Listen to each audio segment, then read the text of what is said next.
Alors au départ, c'est vrai que j'ai vécu une période, quand on a appris sa maladie, de sidération, vraiment de choc et d'une extrême brutalité.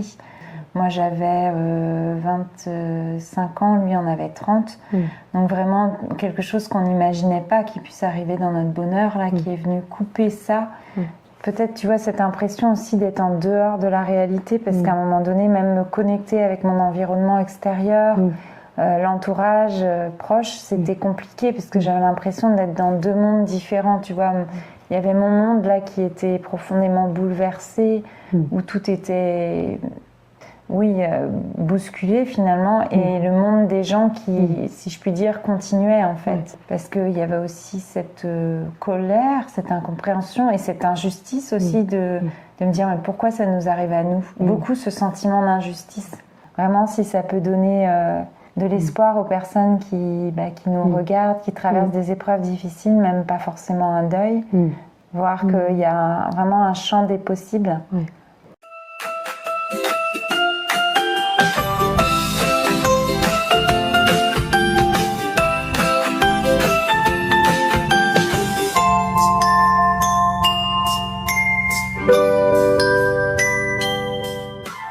Bonjour Mathilde, bienvenue sur le podcast Nos souffles d'espoir. C'est un podcast que je porte. Moi je suis Coralie, je suis la fondatrice du podcast. Et dans ce podcast, l'idée c'est d'interviewer des personnes qui témoignent d'une épreuve qu'elles ont traversée. Et surtout des ressources qu'elles ont trouvées pour pouvoir traverser cette épreuve et continuer à vivre. Et donc dans cet épisode, j'accueille Mathilde. Est-ce que tu voudrais bien nous en dire un petit peu plus sur toi, te présenter, comme ça les personnes qui nous écoutent font connaissance avec toi? Oui, bien sûr. Alors du coup, moi donc je suis Mathilde, j'ai 39 ans. Je suis à Vannes, je suis vantaise d'origine, une région que j'affectionne particulièrement, et j'en parle parce que ça m'a aidé aussi beaucoup dans mon ressourcement suite à l'épreuve que j'ai vécue, de savoir où j'avais envie de vivre et quelles étaient mes racines. Donc je suis maman aussi d'un garçon de 12 ans maintenant. Et je suis aussi Gestalt praticienne. J'ai la joie d'avoir fait cette reconversion aussi suite à l'épreuve que j'ai vécue. Parce que j'ai eu une prise de conscience du sens que je voulais donner à ma vie. Je crois que c'est vraiment le terme le plus approprié à ce que j'ai vécu, c'est que vraiment ça a été une question de sens pour moi suite à cette épreuve. Retrouver du sens et quel sens j'avais envie de donner à ma vie. Et donc du coup, en fait, j'exerce cette profession depuis 1 an et demi après avoir fait une formation. Voilà ce que je peux dire sur moi, ce qui me caractérise. Merci. Est-ce que du coup, tu pourrais nous en dire un petit peu plus sur l'épreuve que tu as traversée? Oui, bien sûr. Du coup, j'ai perdu mon mari suite d'une longue maladie il y a 5 ans maintenant. Ça fera 5 ans justement le 11 février. Donc tu vois, moi je me dis qu'il n'y a jamais de hasard, et on arrive en février. Et je vois aussi effectivement, tu vois, la manière de le partager. Comme aujourd'hui, ça fait aussi partie, je pense, du processus de deuil pour moi. Et alors, ça a été un long cheminement, parce que j'ai d'abord été aidante auprès de lui dans la maladie. Et il est décédé du coup il y a 5 ans, donc avec tout le processus que ça implique de cheminement, du deuil. Voilà, que je peux partager aujourd'hui après l'avoir vécu, parce que forcément j'ai un peu plus de recul et l'envie aussi de transmettre, en tout cas de partager un espoir que le temps fait les choses, mais aussi ce qu'on met en place pendant ce cheminement. Pendant combien de temps est-ce que... Parce que du coup, j'ai l'impression qu'il y a eu 2 étapes. Il y a eu une étape plus où tu étais dans une posture d'aidante, tu as dit, où du coup ton mari était malade. Oui. Et après, il est décédé. Oui. Pendant combien de temps est-ce que tu es restée dans l'accompagnement de sa maladie? Je dirais que c'était surtout, oui, pendant les 10 ans, parce qu'il y avait des phases où ça allait un peu mieux. Donc du coup, il y avait de nouveau aussi cette vie, cette pulsion de vie, et des phases où de nouveau on était confronté à la réalité de la maladie. Donc du coup, avec ces phases-là où j'étais plus dans l'accompagnement, on va dire, du quotidien et psychologique. Et puis il y a eu quand même une phase sur les derniers temps où c'était vraiment une posture d'aidante, mais plus vraiment dans les 2 dernières années, où vraiment son état se dégradait, il était sous chimio, parce qu'il s'agissait d'un cancer. Donc du coup, forcément, là, je le ressentais beaucoup plus au niveau physique, psychique aussi, ma position d'aidante. Parce qu'au départ, il avait quand même cette capacité à être toujours autonome. Oui, ok. Oui, donc peut-être. Donc il y a eu l'annonce de la maladie. Oui. Pendant une période, une maladie qui était alternée avec des moments aussi de vie, c'était possible de rester dans la vie. Oui. Et vraiment 2 années à la fin où là, ça a été beaucoup plus difficile. Où ça se voyait plus au niveau, concrètement, au niveau de son état général. Et du coup, toi, tu t'es sentie comment dans ces différentes étapes-là et qu'est-ce qui t'a aidé déjà dans ces étapes avant son décès? Avant son décès, alors au départ, c'est vrai que j'ai vécu une période, quand on a appris sa maladie, de sidération, vraiment de choc et d'une extrême brutalité. Parce que si tu veux, je pense qu'aussi c'était un âge, parce que là je rentre en ligne de compte, moi j'avais 25 ans, lui en avait 30, donc vraiment quelque chose qu'on n'imaginait pas qui puisse arriver dans notre bonheur, là, qui est venu couper ça. Donc vraiment, un état de sidération, de choc et un bouleversement, peut-être, tu vois, cette impression aussi d'être en dehors de la réalité, parce qu'à un moment donné, même me connecter avec mon environnement extérieur, l'entourage proche, c'était compliqué, parce que j'avais l'impression d'être dans 2 mondes différents, tu vois. Il y avait mon monde là qui était profondément bouleversé, où tout était remis un peu, bousculé finalement, et le monde des gens qui, si je puis dire, continuait en fait. Et ça, c'était compliqué pour moi, ce décalage, parce qu'il y avait aussi cette colère, cette incompréhension et cette injustice aussi de me dire mais pourquoi ça nous arrive à nous, beaucoup ce sentiment d'injustice. Et puis après, je dirais petit à petit, quand on a été pris en charge par le milieu médical, qu'on a vu qu'il y avait quand même de l'espoir, des solutions, je pense qu'il y a une phase aussi qui est venue là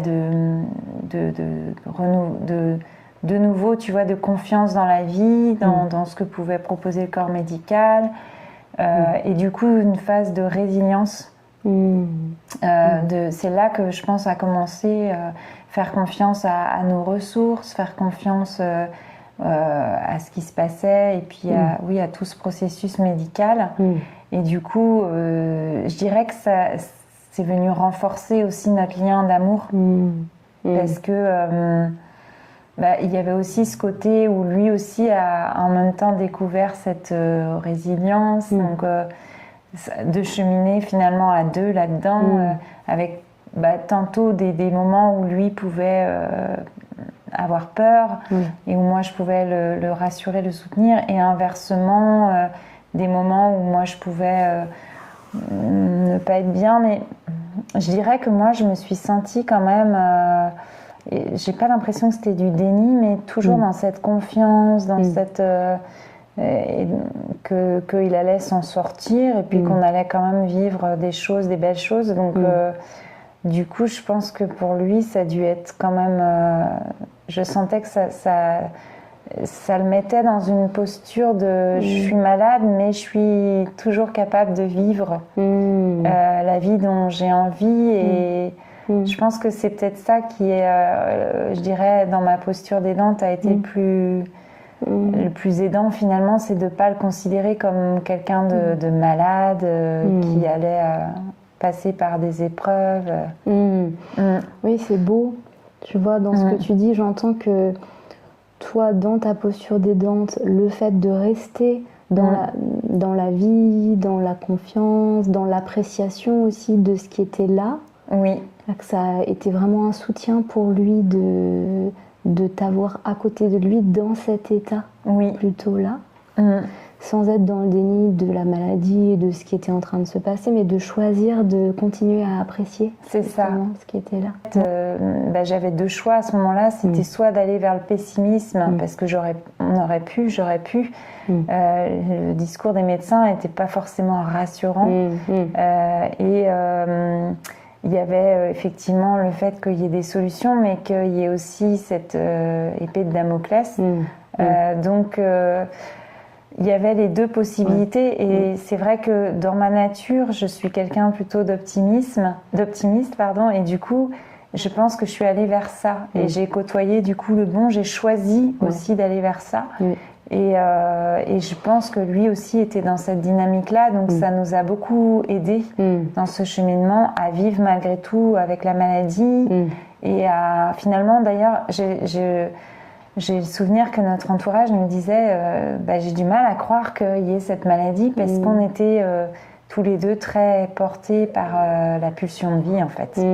Donc c'est là où je me rends compte que la pulsion de vie c'est quelque chose qu'on a en soi et c'est cette étincelle là qui quoi qu'il arrive est toujours là en fait. Oui, c'est très fort, tu vois ce que tu dis, c'est que ça peut vraiment être un choix de ne pas nier que la maladie est là, mais de ne pas réduire le quotidien uniquement au fait de s'occuper de la maladie. Oui, de tout à fait. Choisir de... La sensation que ça me donne, c'est que les années que vous avez vécues quand il était malade, ça a été quand même des belles années. Oui, complètement. Très intense et très... Mais encore plus intense et je dirais parce qu'en fait, on savait qu'il y avait ça, cette maladie, et c'était comme un peu... Je dirais une cohabitation à 3, c'est-à-dire qu'elle était là, on faisait avec, mais elle ne nous empêchait pas en fait de profiter des instants. Et au contraire, je dirais que ça les rendait encore plus beaux, plus forts. Tu vois, j'ai le souvenir de des fois où on est parti faire des escapades, des week-ends, des choses qu'on n'aurait peut-être pas fait si on n'avait pas connaissance, tu vois, de cette maladie, parce que ça nous a encore plus amené, je pense, dans la pulsion de vie aussi. Oui, ça me touche. Ce que tu dis, c'est j'entends du coup que déjà dans ton expression de vivre à 3, il y avait vous 2 et puis il y avait la maladie. Et de choisir de faire des choses belles, vivantes, ensemble, encore plus justement en sachant qu'il était malade là pour en profiter ensemble. Et justement de ne pas faire l'autre choix qui serait peut-être de dire on arrête tout et puis à quoi bon ou à quoi ça sert. Non, on choisit autre chose. Justement. Et de pas choisir de vivre dans cette peur, dans cette crainte qui au final n'aurait rien changé, si ce n'est qu'on aurait vécu un présent un peu à demi-teinte. Et c'était pas notre envie. Et ça a duré combien de temps cette période-là du coup? Cette période-là, tout le long de la maladie, sauf je dirais les 2 dernières années, parce qu'entre-temps du coup on a eu notre fils et c'était très beau aussi parce que en fait on a fait ce choix aussi d'avoir un enfant malgré la connaissance de cette maladie incertaine en plus. Mais justement c'était très fort parce que c'était aussi ce qui marquait le plus notre pulsion de vie et notre espoir et la confiance en la vie, et de donner la vie justement à ce moment-là. Et de vraiment quand il est arrivé, Antonin, c'était très fort parce que à aucun moment quand il est né on a évoqué ça.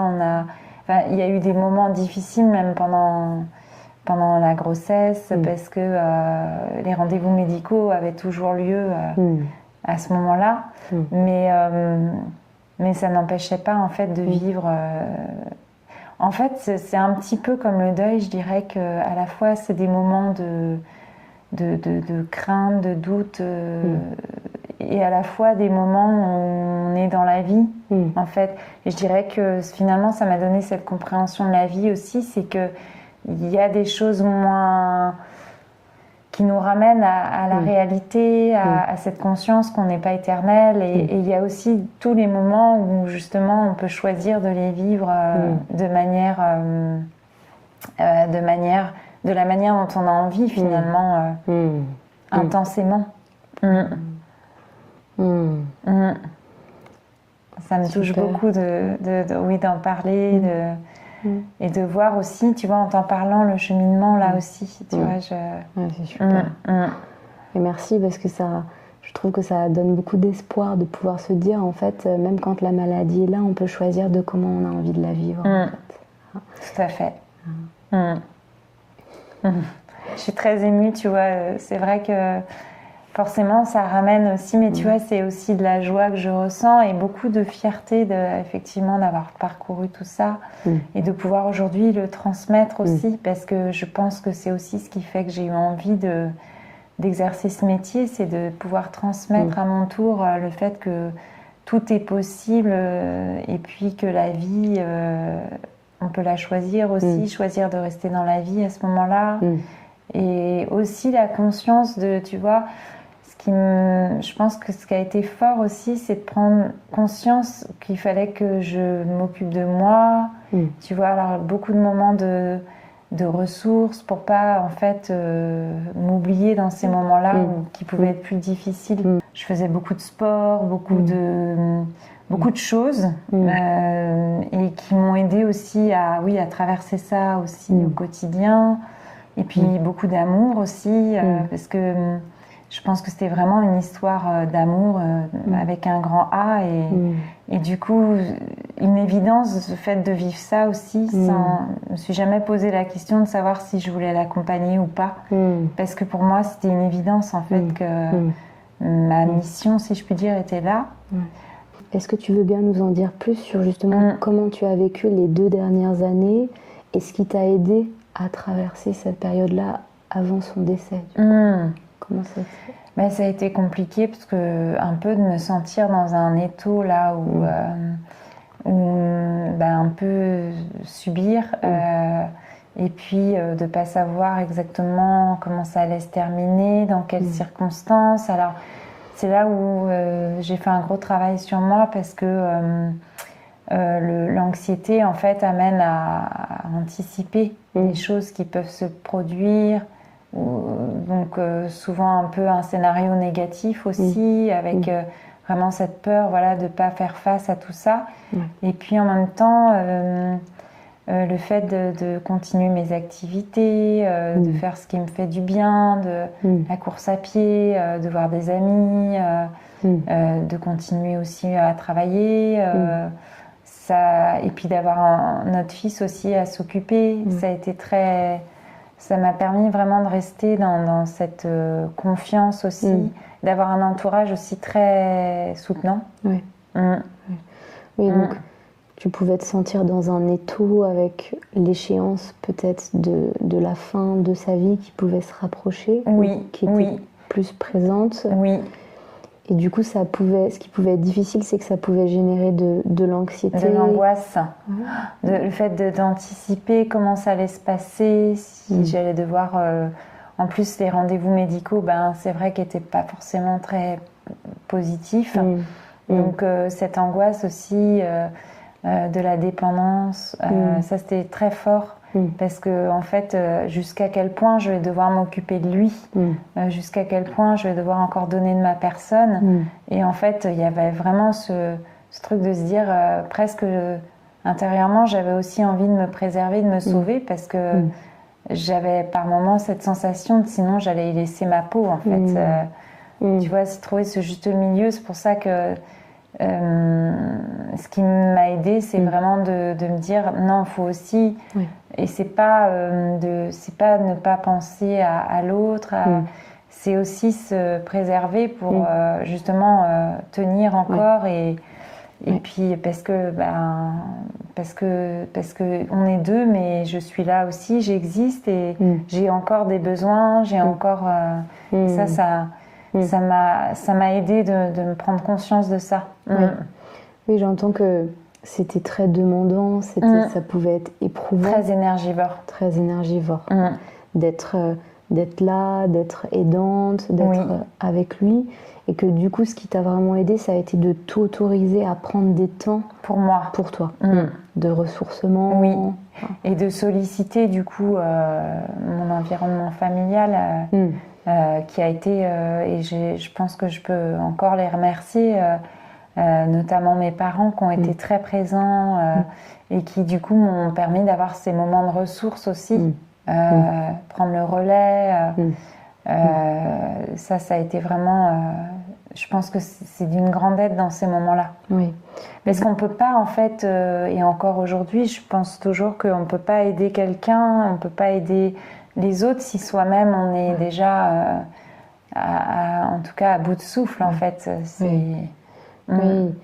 Oui, c'est beau aussi ce que tu dis là, c'est de s'autoriser à demander de l'aide pour peut-être pas se demander de tout porter seul, pour pouvoir se préserver, se ressourcer et continuer à tenir dans la durée. Là.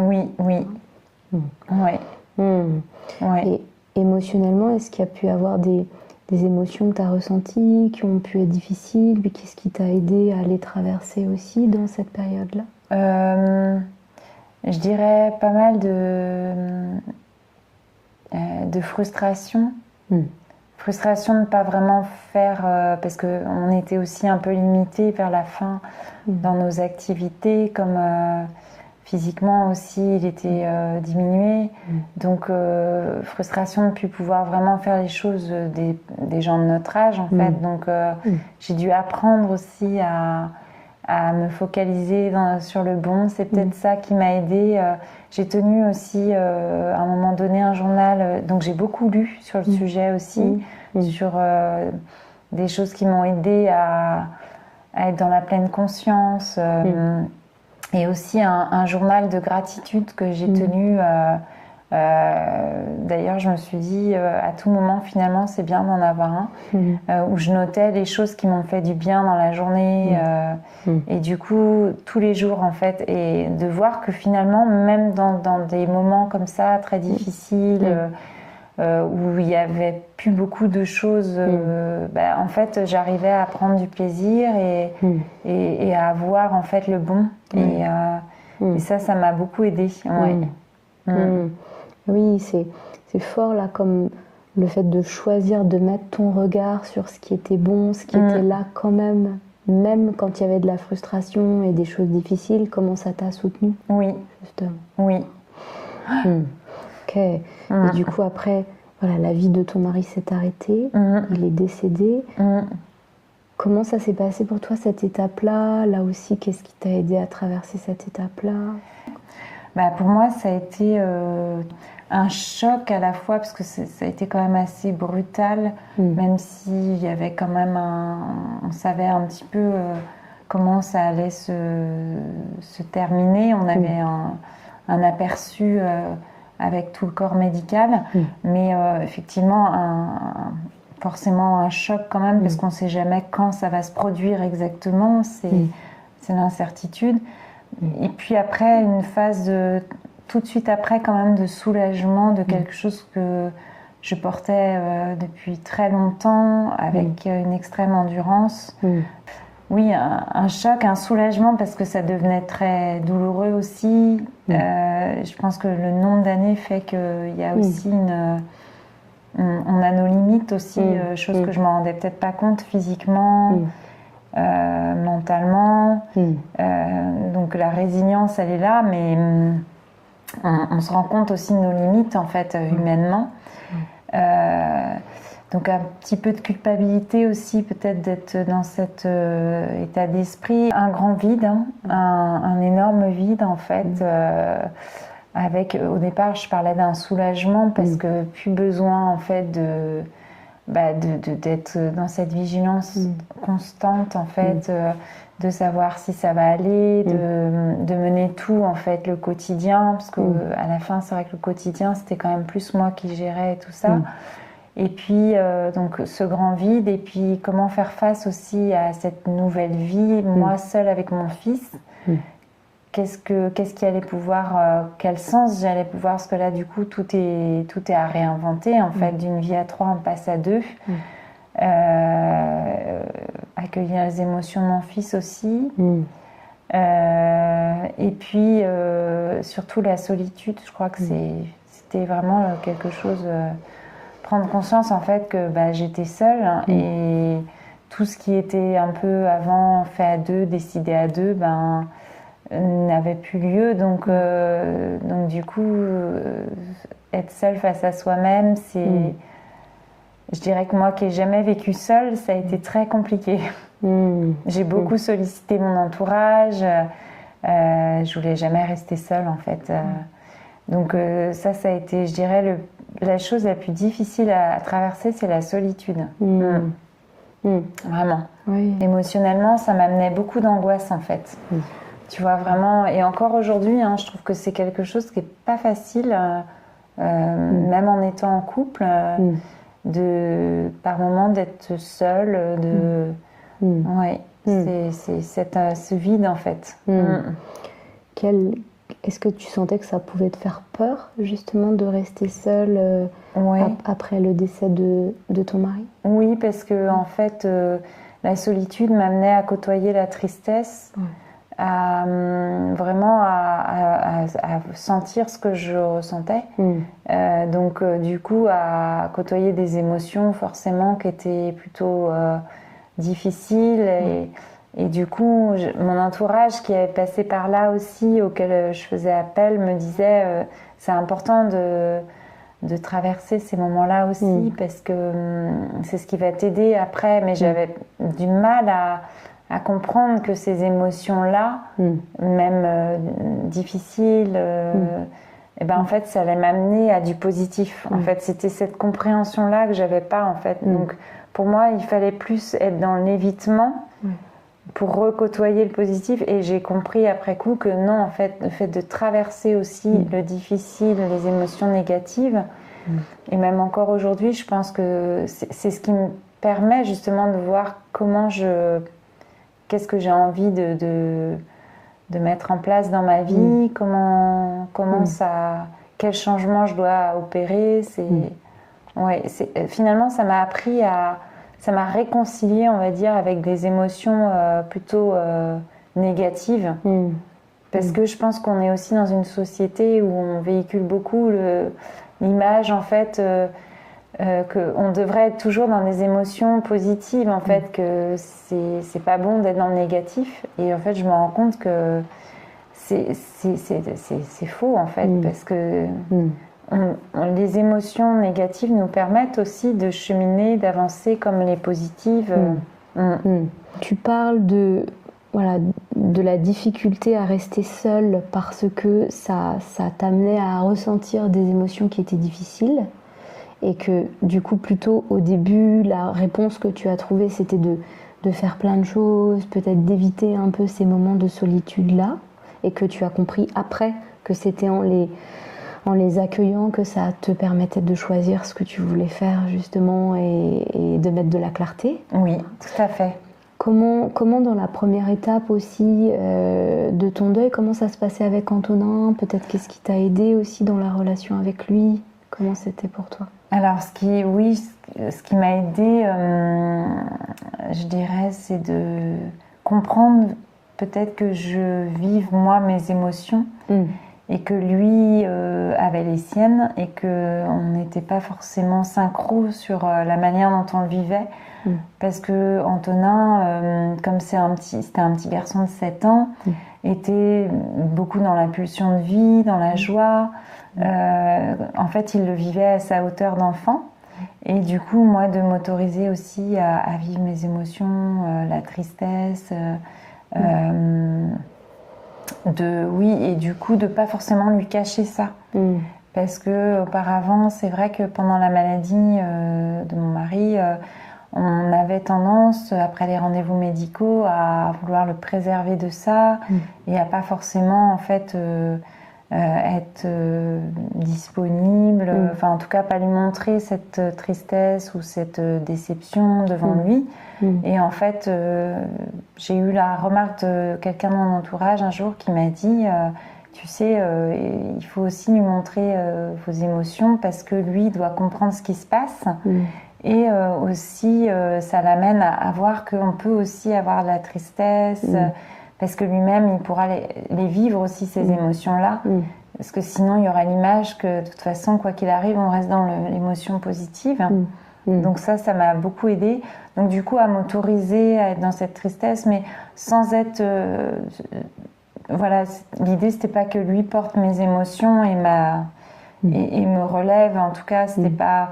C'est plus qu'il voit effectivement que je m'autorise à vivre mes émotions tout en les prenant moi-même en charge, en fait, ou en sollicitant d'autres personnes. Et donc, avec Antonin, ce qui m'a aidée, c'est de me dire, on va recréer quelque chose à deux, en fait. On va, parce que de toute façon, un enfant reste par nature quand même dans la pulsion de vie, surtout à cet âge-là. Donc, du coup, j'ai été vraiment amenée à me dire, on va partir en vacances ensemble, première fois à deux, à réécrire les choses, en fait, à réinventer. Oui, c'est fort aussi, j'entends que déjà de comprendre que partager en mesurant bien sûr les émotions difficiles que tu pouvais vivre, le fait de les partager avec Antonin un petit peu, ça t'a aidé à lui montrer que c'était possible aussi pour lui de montrer que lui aussi pouvait être triste. Tout à fait. Tout en étant consciente que vous viviez pas votre deuil de la même manière, toi étant une adulte, lui étant un enfant, et que en tant qu'enfant, il y a une pulsion de vie naturelle qui est là, qui fait que vraiment le vécu peut être très différent de celui d'un adulte, même si le deuil reste là quand même. Oui, tout à fait. Ouais. Oui, puis cette conscience aussi que, en fait, lui, c'était son papa, et moi, c'était mon mari, donc vraiment cette posture différente. Et ce qui m'a aidée aussi, d'ailleurs, c'est j'ai consulté, je me suis fait accompagner aussi pendant cette période, et en fait j'ai voulu aussi l'emmener pour justement voir s'il le vivait bien, enfin s'il le vivait à sa manière. Et en fait ce jour-là la psychologue qu'on a rencontrée m'a dit, mais vous savez, si vous le vivez, l'essentiel c'est comment vous le vivez, votre fils il le vivra du moment qu'il vous voit bien. Et du coup, ça m'a vraiment apaisée aussi avec le fait de comment il allait pouvoir le vivre. Et puis que, en fait, lui fera son propre chemin aussi dans le deuil. Parce que je vois bien qu'il est différent d'ailleurs. Oui, c'est beau cette autorisation de pouvoir se recentrer sur soi et se dire, en prenant soin de moi, en prenant soin de mon deuil, ça va faire du bien à mon enfant aussi. Oui, tout à fait. Oui. J'entends ça. Oui. Oui. Ça. Oui, parce que ça se répercute sur lui aussi, sur ce que je peux lui donner. Et est-ce qu'il y a eu des étapes que tu as vécues, soit toi dans ton deuil, soit avec lui, avec Antonin, qui ont été difficiles, et des choses qui t'ont aidé à les traverser pour la suite? Justement, pas directement après le décès, mais plus dans le retour au quotidien, à la vie quotidienne. Est-ce qu'il y a eu des étapes qui ont été difficiles et des choses qui t'ont aidé à les traverser? Je dirais que l'étape la plus difficile, c'était de passer de 3 à 2, d'une famille, en fait, finalement, à 2 personnes qui ont perdu un être cher. Parce que la personne au départ qui est partie est toujours là, mais différemment, dans nos esprits, dans notre... Donc ce qui a été le plus marquant, moi l'exemple que je peux donner, ce que je m'en suis rendu compte en fait avec du recul, c'est les repas.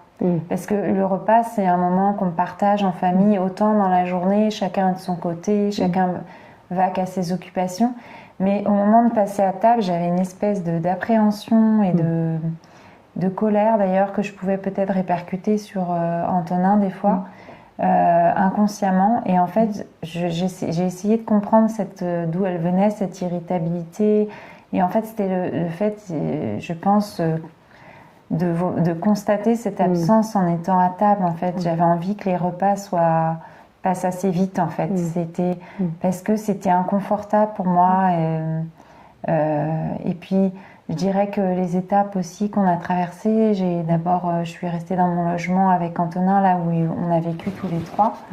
Et en fait, il y avait beaucoup beaucoup de bienveillance de mon entourage, mais aussi des personnes qui pouvaient des fois faire allusion « Oh, tu veux pas changer le logement ça doit être difficile de rester dans l'endroit où vous avez vécu. » Et je dirais de faire appel à vraiment de m'écouter et de vraiment de m'en tenir à mon ressenti. Ça m'a beaucoup aidée.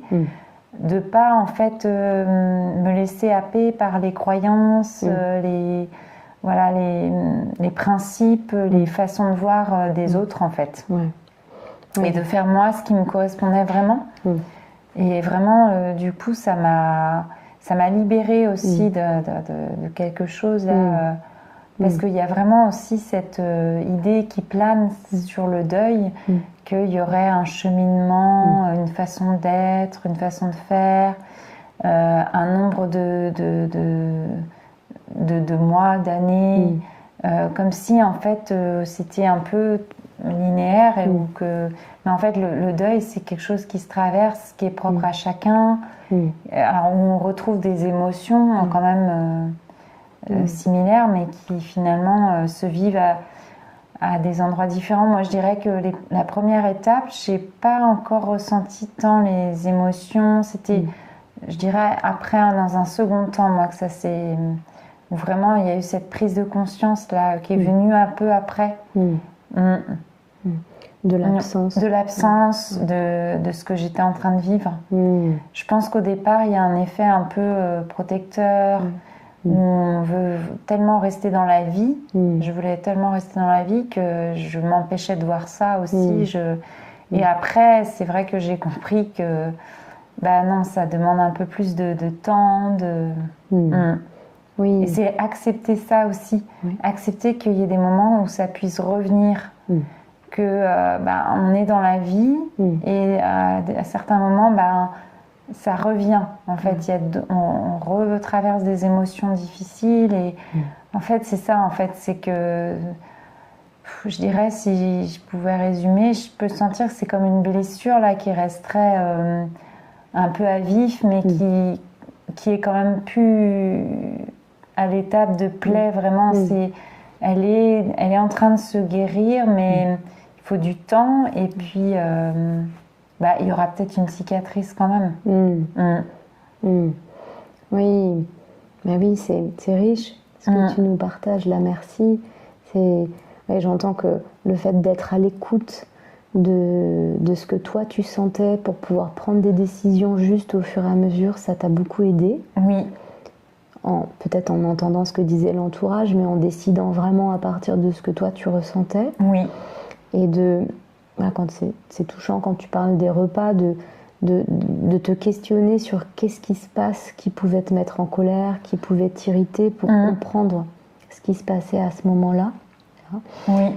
Est-ce qu'au moment des repas, pareil, quand tu as compris que c'était en fait l'absence qui ressortait à ce moment-là, est-ce qu'il y a des choses qui t'ont aidé pour vivre les repas de manière plus apaisée, petit à petit ?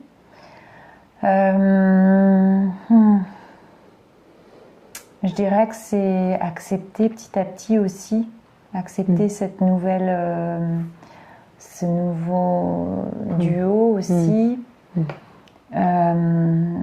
Accepter que on soit deux.